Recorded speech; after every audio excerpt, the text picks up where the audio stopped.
Good afternoon, everyone. I'm Michael Preston, Executive Director of the Joan Ganz Cooney Center. We're a research and innovation lab at Sesame Workshop named for the visionary creator of Sesame Street, who pioneered kid-centered innovation more than 50 years ago. Today, we help technology companies big and small put kids at the center of their work. Previously, I was involved in the early days of computer science for all in K-12 schools in New York City and across the country, which is but one of the many reasons I'm really excited to be talking today with my friend and colleague, Sonny Rodriguez-Mena, who's an elementary school teacher who currently serves first and second grade students with disabilities at PS 86 in the Bronx, New York.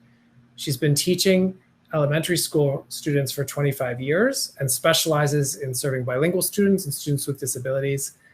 And as a master teacher, she has developed computer science curriculum for the National Math and Science Initiative, helped Cornell Tech to develop and provide professional development in computer science and computational thinking, and is an active member of the AI for K-12 working group. She's also an advocate, an avid user of Scratch Junior, which we'll hear more about today.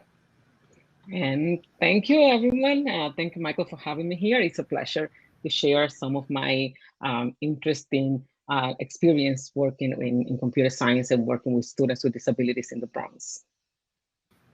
Excellent, excellent. Well, I can't wait to dive in, and I'm going to ask you like a million questions, so I hope you don't mind. But we're going to do it in 30 minutes. And then we're going to take questions at the end from our audience. So I'm looking forward to hearing what everybody else has to say and their questions for you. So to kick things off, Sonny, I feel like you have such a really a quintessential New York story, such an interesting background. And I'd love to hear how your path led you into the profession you're in, what drew you to teaching, what motivates you now?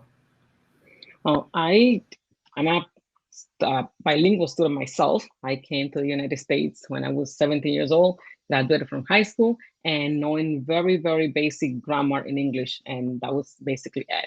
So, but I have a sister, an older sister, who was a New York City public school teacher, and I kind of follow her path. And it has been my passions for that many years, 25 years, working with students with disabilities in the Bronx. It's great to be part of a community and be able to help students like in the smallest way I can, but like it's always a very self-satisfying experience to be able to mold lives. Well, I think it's so interesting how your personal experience of being a bilingual student when you arrived in the United States created a context for thinking about how you can help other students, right? Like for me, in getting to know your work, I see how much your own experiences has driven so much of what you do now for others. I know you've worked for more than 20 years in District 10 in the Bronx. We heard about your family. So what drew you to bilingual education, or what aspects of your own learning pathway brought you to that place? Well, as I mentioned before, I was a bilingual student. And when I first came to the United States, especially I came to actually living in Westchester County, very close to the Bronx. I went to Lehman College, and there I was a bilingual student. At that time, the senior colleges still had remedial courses. So I was one of those fortunate ones that was able to go to a senior college and go through the bilingual program over there.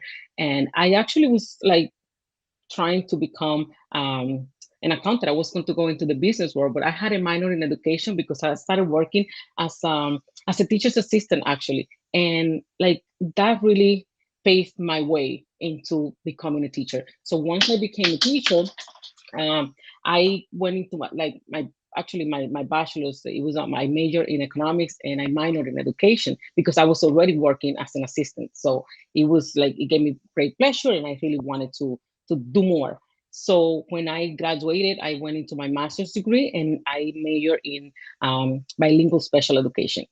And it was the greatest pleasure because I was like learning the theory, but I was applying it at the same time because I was already working as a teacher. Back then, to teach in New York City, you just needed a bachelor's degree, which I had. And thankfully, I had some experience in the elementary school education because that was my minor in early childhood education. And at what point did special education enter the picture? That was part of your original training, right? It wasn't something that you arrived at later. Well, actually, when I was a teacher assistant, it was a special program that they have at the New York City Department of Education, and it's called Bilingual Pupil Services. That's a program specialized for people who were working as paraprofessionals who wanted to become bilingual teachers. And it could be bilingual Spanish, bilingual Haitian Creole, or bilingual Chinese. So of course, I was part of the bilingual Spanish. And that really, it was a great program. I learned a lot. And well, as part of that program, they have different components, and the components that I started working with was actually with students with disabilities.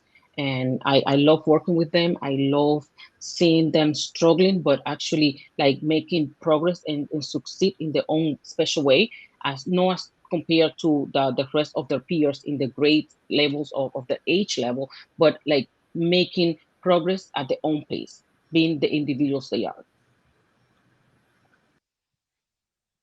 In some ways, I feel like that your path and the way you think about learning and supporting kids is so aligned with computing education that, seeing progress, working every day at a project or problem is really like so fundamental to how we think about computing.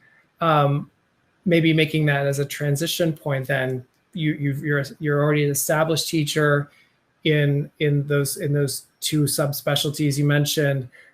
At what point did computing education come into the world for you? What was your first exposure? What got you excited to do it? Right. Actually, that was in 2018 because we have Kelly Powers as a teacher in residence from Cornell Tech. And that's when my journey started in computer science. And I have to say, I do not have a background in computer science at all. I'm a pecker. I'm not even a typer.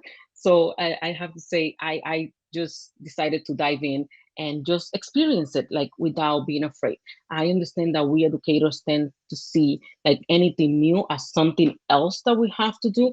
But I have to say that in my experience, when I first started, yes, it's a little bit intimidating because the most important thing is learning the language actually.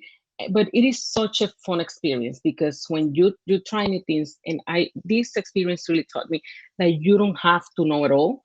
You can learn as you are learning. You learn as you're teaching the students. And in this digital era, I think that we all have to embrace computer science because our kids, they like babies are working with computers. They have those phones and they know how to find the applications that they want and look at the programs that they want. So it is actually a tool. And I have learned a lot from my students. And it's very empowering to see that you are teaching and learning at the same time, but you're providing a tool for your students to embrace and to own. When they own something, they're proud of it and they want to share it. They're more enthusiastic about actually working. And computer science have provided like that great avenue for me to teach, to enhance my teaching. It's not something else to do. It's something new to use to continue teaching and actually preparing my students for the future careers, because it's not something that we shouldn't know at this time. We know that computer science is here to stay, and like so many careers that we don't even think about are going to be are already integrated computer science. Everything is related to computers. So if we really want to like educate, we have to keep up with the times. I feel like that should be replayed for all the new incoming teachers into the New York City Computer Science for All program, which only started in 2015. So it sounds like you were part of like among the first cohorts to be introduced through, and you mentioned Cornell Tech and Kelly Powers. So I think one of the wonderful things about the New York City community is that everybody's kind of in this together, and it's a system-wide initiative. And to your point, it's not just something else to do, right? So many new initiatives come and go.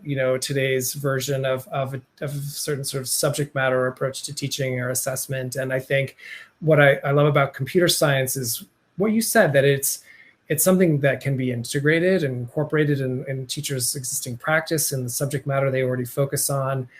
Clearly, and we'll get into this more, but how it's also intersected with the other kinds of work that you do as a teacher and a professional development leader. But the other thing There are a couple things I want to home in on there, but another one is how much fun it can be. That these kids are already, they're digital natives in the truest sense of the world. They've only known a world of everybody with some kind of personal technology that you use constantly, and so it's a way to make the lessons more fun and engaging, and give kids a lot of agency and control over what they're doing. So that there's a lot to like there. But one thing you seem unique in that you were really excited to just get in and try it. And what I've heard from a lot of the folks who have led teacher professional development is they have to overcome this fear that they don't feel comfortable with computers, or especially being in charge of kids learning in the classroom when they themselves don't feel particularly solid in their foundations. And so from your perspective as somebody who's led PD for teachers, I'm curious to know, like, what are you overcoming, or how do you get teachers on board with those ideas? And I have to tell you, that was me. I was a little scared. I was, not fully confident. Of course, it was something new for me too. So that's why I was when I was invited to present the work that I was doing with my kids and supported by Cornell Tech and Kelly Powers in my school. I was happy to do it, because if I was able to do it, I believe anybody can do it. Because as I said, like, it's not my background. Computer science was not. If I tell you, like, when I was typing my thesis, I lost my thesis like a day before I was supposed to hand it in. I didn't have a backup, so I have to spend like the whole night typing until 5 o'clock in the morning, because I needed to meet that. But thankfully, I'm a visual learner, so I usually write things down, and I had my thesis written down on paper. So I started pecking again.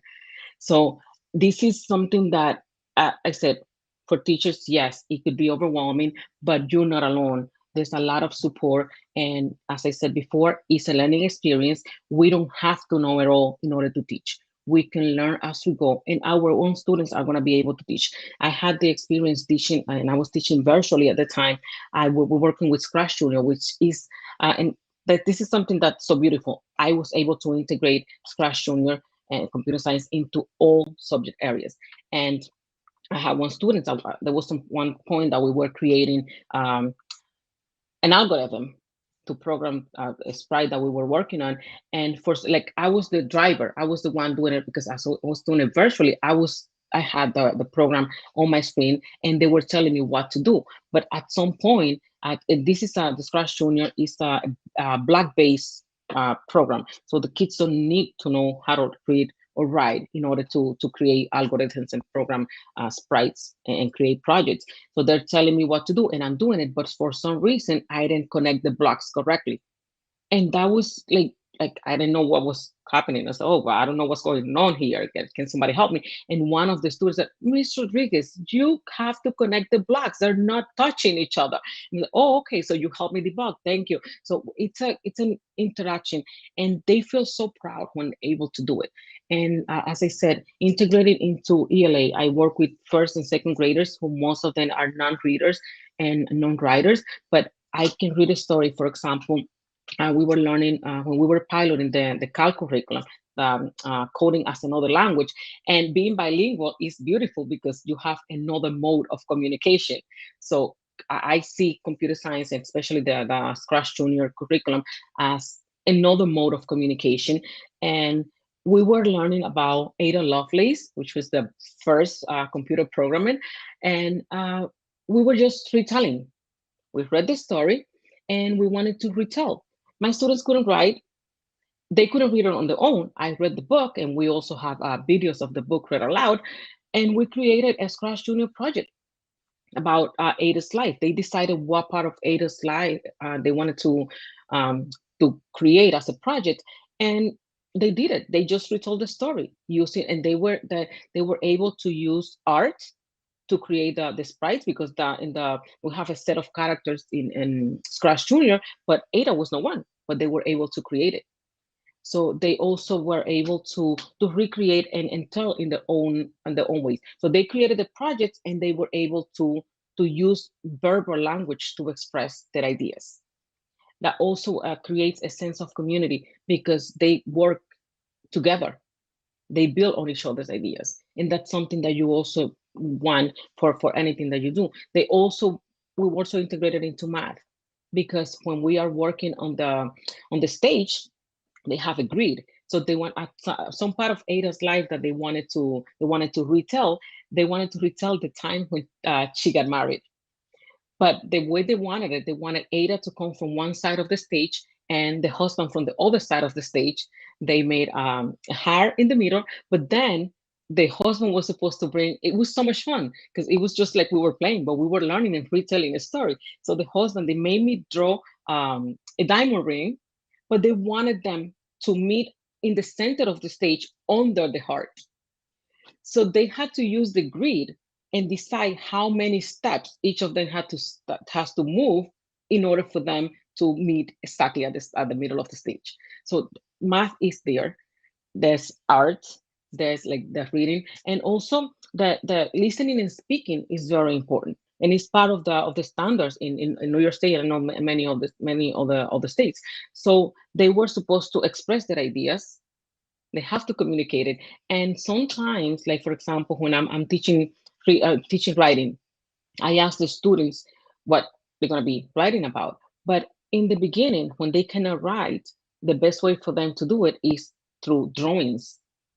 So that's how we start. Do a drawing and then tell me about your drawing. So they have to explain it. When they're creating Scratch Junior projects, they do the same thing.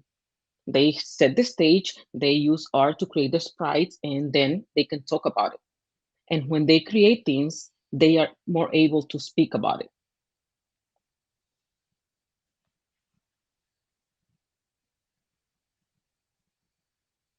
Wow, that's a lot.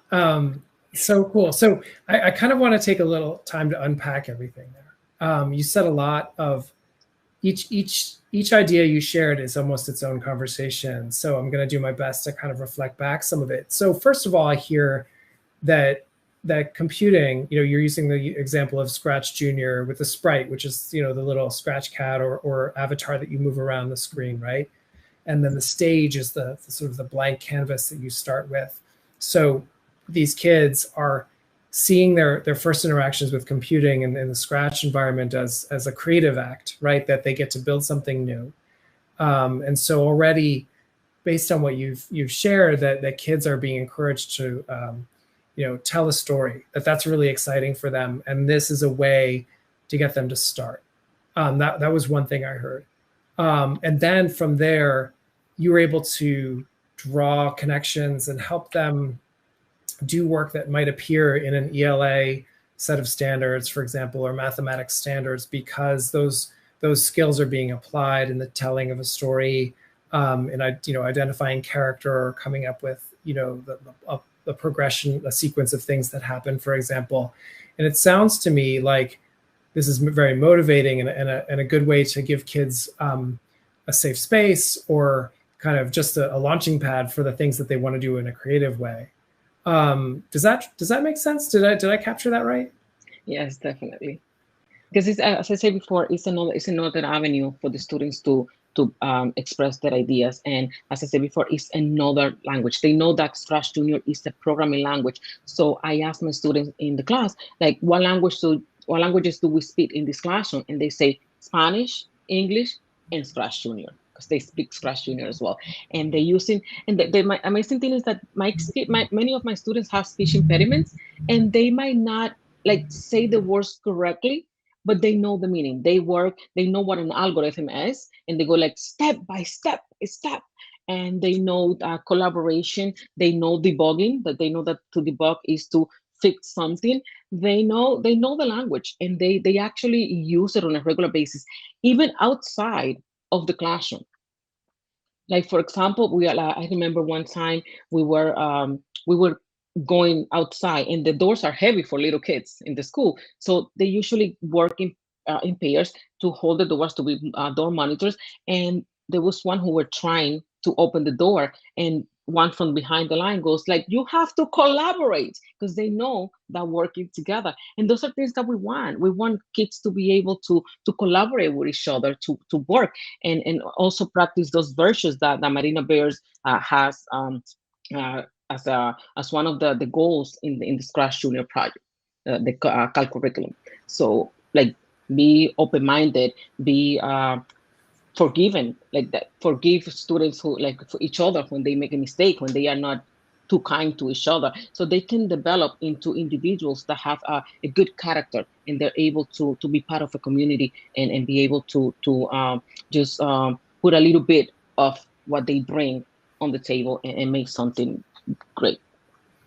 In my mind, I'm seeing your classroom, and there are kids with computers, right? But maybe not all at their own computers, right? It's you mentioned a community, you mentioned collaboration.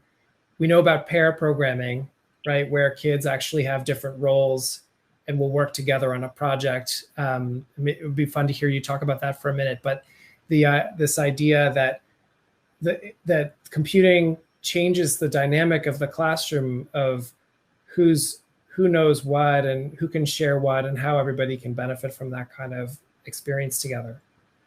Yeah, and it's working like computer science is not just about the computing devices. We also have a lot of unplugged activities. For example, when we're first starting, like I have the cards, like the blocks that are part of the Scratch Junior program. And before they actually go into the computer, they have to create a plan. They have to have that algorithm. So they start by working in pairs to create an algorithm to program the teacher. Then they get to program each other, and they have to perform that algorithm. So they have to collaborate, and they have a lot of hands-on activities.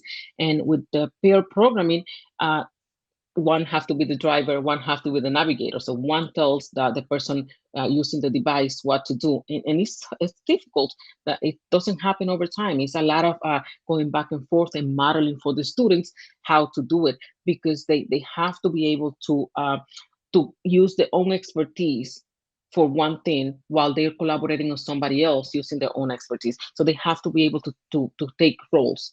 And everybody has an opportunity to be a driver. Everybody has an opportunity to be the navigator, but they have to be able to respect each other's time. And in the little kids, you might think that it's not doable. It is not like a miracle that happens overnight, but it is definitely doable. And so it sounds like kids through this kind of experience with you get maybe a sense of their own abilities and their own powers, superpowers, even to make things happen in the world that aren't already there, right? And I love the story of the using the language to talk about opening the door, the heavy door. Do you see in other subject areas, or just the ways the kids interact with you in the classroom, more examples of those kinds of changes? I was curious. Yeah, like once that like we start with vocabulary, like we use a lot of computational thinking vocabulary. And when I like after we introduce like basic vocabulary language, I no longer give directions in my classroom. I give them algorithms to follow. Said, okay, what is the algorithm that we use in the morning? Oh, we come in the classroom, we take our homework, put it in the basket, and then put our things away in the closet. So they know that's an algorithm. So they know that, like, for example, when we are going to do a writing assignment, they know what the algorithm is. You have to take out your writing notebook. You have to get your writing utensils, and they know that an algorithm is a set of steps that they have to follow to complete a task. And even though they cannot say algorithm like perfectly understandable, they know what it means, and they can perform it. But we definitely can integrate across the subjects. We can integrate computer science into science, into math, into reading, into writing, because we also have like in Scratch Junior, for example, they have this feature that they can type. So when they are creating projects, they have the opportunity to, like, for those who cannot maybe write a sentence yet, but they can have a speech bubble there and write a few words that they want the character to say. Those who cannot write, they can use the microphone to say it verbally. So, for example, there was a project that we were creating, like, and I think we were using the book Brown Bear, What Do You See? And we had the animals, and they were like mimicking the animal sounds when they were creating the project. So it's a lot that we can do to enhance and to engage students, because right now, like, yeah, we don't want the kids to be all the time on the screen, but let's maximize the time that they spend on the screen by doing something actually productive, something that is engaging and instructional. So we can do that in the classroom. That's so wonderful. Thank you. You know, it goes back to something you said to me earlier before today that I really has stuck with me, which is you said when kids create something, they're more willing to share. That idea that the kids' experiences in the early grades are determinants of future learning. That if you're as the early childhood educator, the person who gives them their first experiences with computing, it gives them the sense of possibility that hopefully carries with them throughout their experience. Um, I'm also mindful of time. We only have a few more minutes together, and I wanted to come back to your role as professional development leader. And I know you've been involved in curriculum projects. Maybe that's something we do for a follow-up conversation sometime. I'd love to ask you more about the AI for K-12 and daily AI projects that you're involved in at MIT.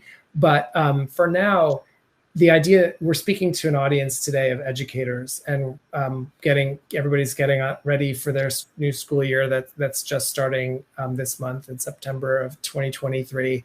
I was curious, how do you help anxious teachers make that shift, to see the possibilities that you see, give them the confidence to let kids take the reins and trust that it's going to work out? Do you have any thoughts on that? Well, definitely. The first thing that we educators have to do is to just be open-minded. Be open-minded to something new that can help you teach better in a more like engaging and fun way. And also like kind of like lose the reins a little bit so you can teach and see how you can learn from our students. Everybody is able to learn, everybody is able to teach. And when we are working with the students, we can just serve as facilitators during the lessons. Once you have this routine set, and in the beginning, yes, you're gonna have to learn the vocabulary, you're gonna have to prepare yourself, because yes, we want to be prepared to teach our students, but we don't have to be the master at what we're doing. We don't have to be the sole possessor of knowledge when it comes to computer science. We can learn as we go, and debugging is a beautiful thing. Debug means to find a mistake and try to fix it the best you can. And guess what? You don't have to fix it by yourself. You can use the students' creativity and their knowledge also to help you debug situations. So I think that that's one of the things that I tell the educators: just be open to learn and to have as much fun as the students are going to have during this journey of learning computer science and applying it to your everyday teaching. You have to have fun and enjoy what you're doing, because the passion that you bring into the classroom is what the kids are going to absorb from you. So you have to set the tone. And when you think that you made a mistake, instead of like trying to cover up, just amplify it. Say, oh, I did make a mistake. How can we solve this problem? Because we have to like teach our students, you have to, this is a risk-free environment in which you can come, you can learn from your mistakes, and it's okay. We learn from that, we move on, and we come more powerful when we actually overcome it together. You don't have to do everything on your own.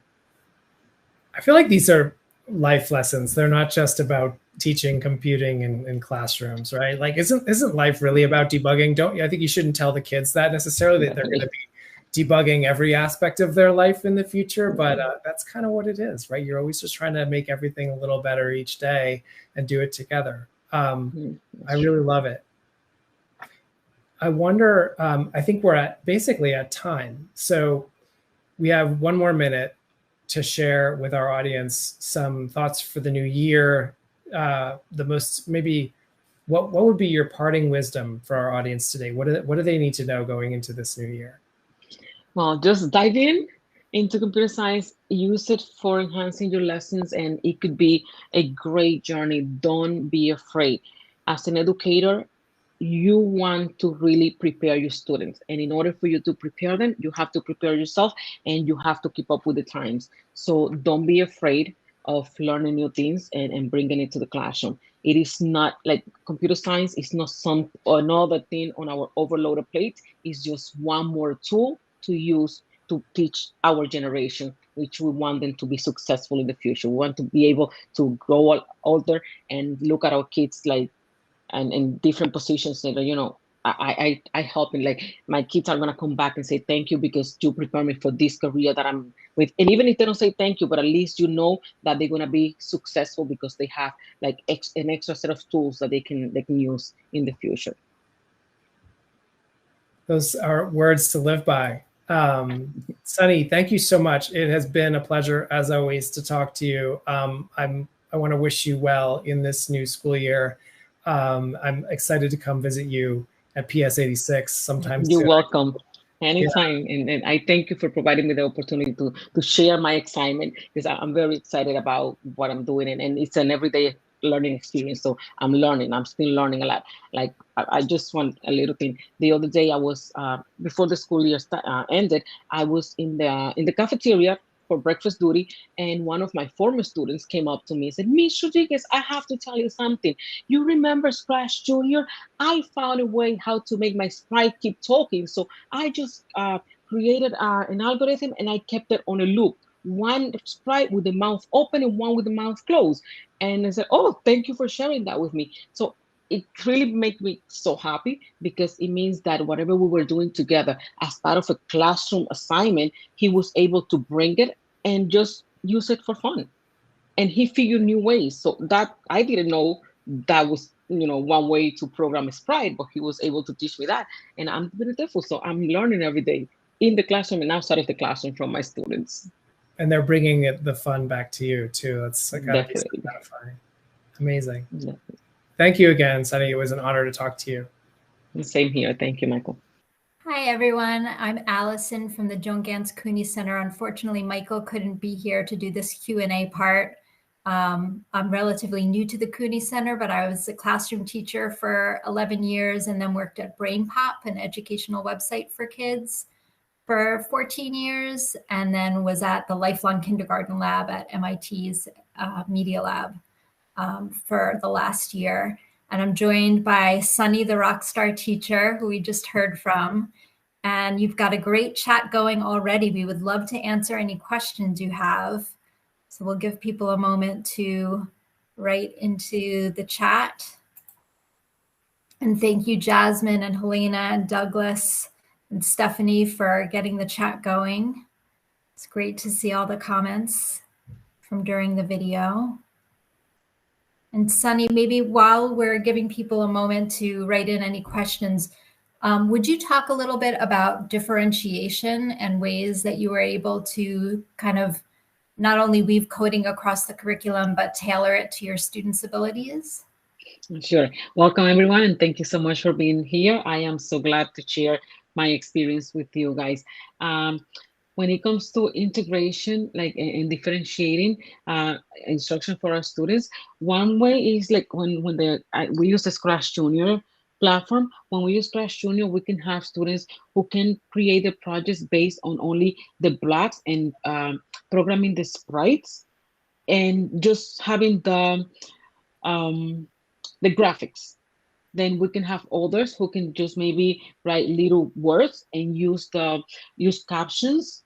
Some others can write sentences. Some others can, instead of writing sentences or writing captions, they can also use the microphone and say it verbally, just recording what they want to say and how and explaining the projects. So there's many different ways of differentiating. Also, grouping is really important. When you are making your groups, you can, depending on the level of mastery that they have, you can have one student who's performing at a higher level than the other, and pair them together so they can help each other. One can learn from each other.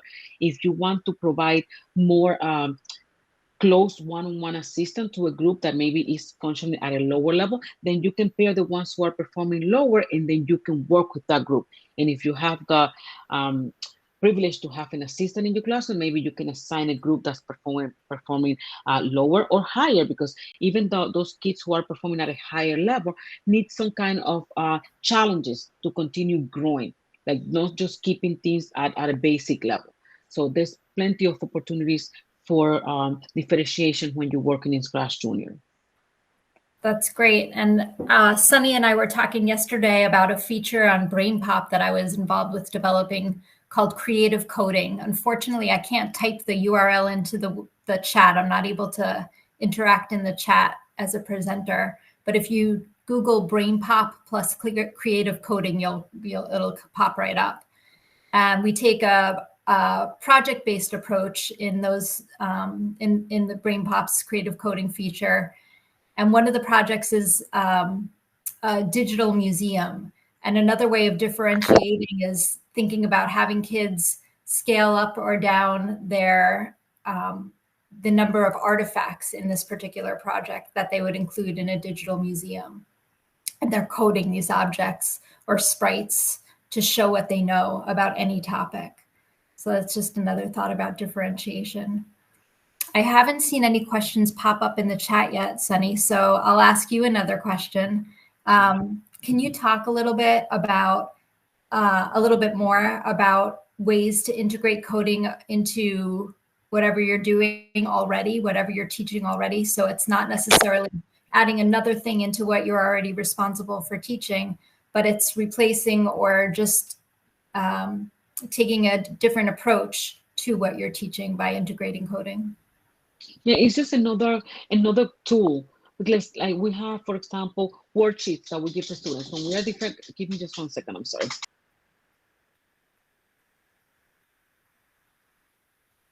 I am so sorry, I have a pet in the house.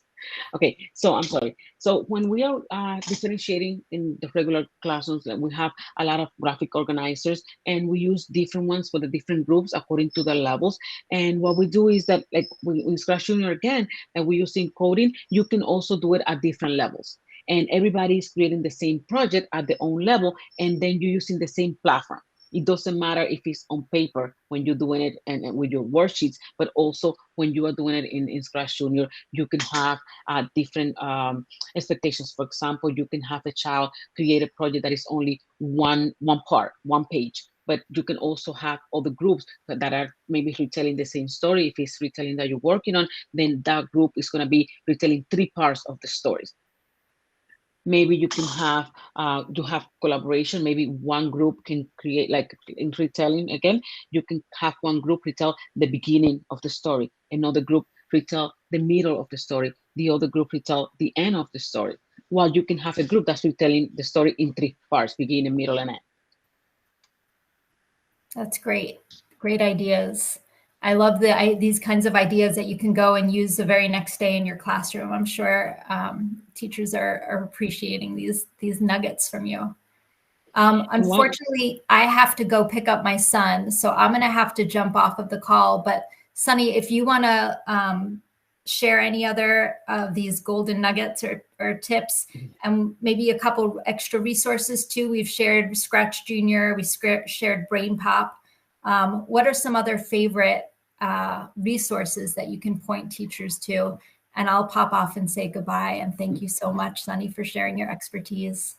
No problem. So one thing that I really like to tell everybody, Scratch Junior it has a whole curriculum. It has and you can jump in, and it's the CAL curriculum, CAL, coding as another language, and you have a plethora of lessons, and it scaffolds, and it introduces Scratch Junior in many ways for you to integrate. They suggest different kind of books that you can use in your classroom, and you can also can feel free to modify the lessons to break them in the way that you see fit. Because like being culturally responsive in your classrooms, you know your kids better, so you know if one lesson is going to be too much, or maybe your lessons can be enhanced by adding something else or using a different kind of book in your lessons, so that you can go ahead, and it is no cost for the educators. You go into CAL curriculum, and you're gonna find all the lessons there for you to integrate and use in your classrooms. And I'm looking here that somebody says like in the math, like math is one of my favorite subjects to teach, but math, many people are very afraid of math, and it's so concrete and it's so much fun to teach, especially in the elementary grades. So when we create the foundations for the kids to start loving math. So I really love teaching math. And when we're working in Scratch Junior, you have you can change the parameters for when it comes to the loops, how many times you want a sprite to perform a certain algorithm that you prepare for them. And you can also like do the measurements. And usually when measurement is usually in first grade, one of the last concepts that you teach during the school year, but you don't have to wait until the end, until you are in that part of your math curriculum to teach measurement, so you can use it in the grid on the screen when you are setting the stage for whatever project your kids are creating. If you have any other questions. And again, I like to share the excitement and the enjoyment of my students when they are working in Scratch Junior.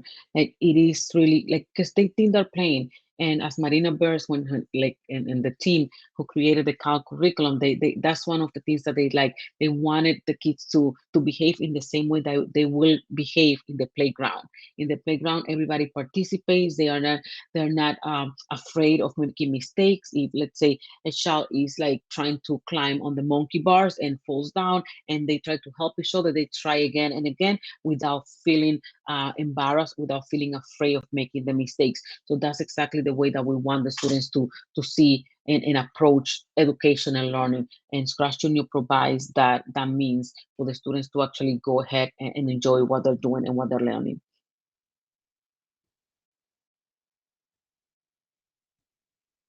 I am really glad that I have shared. I hope that what I'm sharing with you is something that you're actually going to take with you and bring it into your classroom. And the thing that I said, if I was able to jump into computer science and teach it, anybody can do it. I'm telling you, I was not really good in computers. I have been learning. I'm still learning every day. And as I told you, my kids come to me and they're still teaching me. And so everybody can teach, everybody can learn. We are all learning is a lifelong journey, so we can all continue learning. I know one thing that I usually see in my when I prepare professional development for educators, we always busy. We always have a lot on our plates, and it is really difficult to integrate new things. So I hope that by this little experience that I'm sharing with you will like help you into trying and integrate computer science and integrate it into your daily teaching early in the year, because when we set our routines, like, it is very difficult to integrate something new when we are teaching. So it's early in the year. Try to look it up, and if you need help, like, try to the computer science has a great community. There's a lot of help out here, and anybody who needs help, like, I'm willing to help in any way that I can. And I know that if you reach out to Marina Burrs and the team that created the CAL curriculum, they're going to be able to reach back to you and help you out. I know that we'll be wrapping up in just a few seconds. I have to say thank you for being here, and I really hope from the bottom of my heart that you got something from me and take it and apply it this school year. And best of luck for everybody who's teaching.